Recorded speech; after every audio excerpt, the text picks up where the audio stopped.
The normalization of relations between Cuba and the US began over a year ago, but for many in Miami's large Cuban-American community, it's a change that should have never happened. Freedom for Cuba! Protests like this have grown smaller over the years as attitudes towards Cuba have drastically changed. But speculation that a Cuban consulate might open its doors here have incensed some city officials.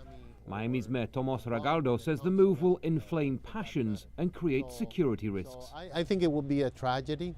I think because in Miami, not all the wounds have been healed, and there are people who will be opposing vehemently that. The Cuban flag now flies over its reopened embassy in Washington, D.C.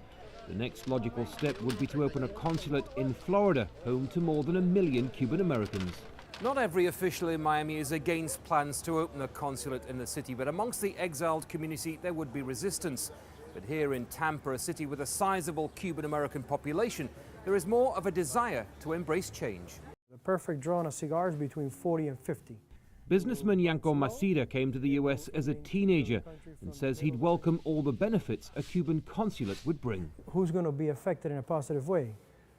Our people down in Cuba. So yes, the Cubans from Tampa, they understand that it's a good opportunity for everyone, for this change to happen and for the embassy to be in here in Tampa. The pushback has been almost none, very little, and across the bay in the neighboring city of St. Petersburg, Mayor Rick Kreisman has just returned from his second trip to Cuba.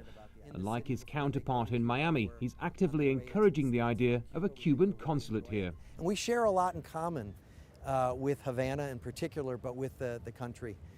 So we think that people will feel very comfortable and welcome here.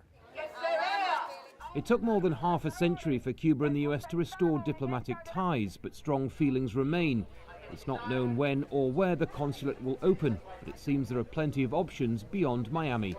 Andy Gallagher, Al Jazeera, Tampa, Florida.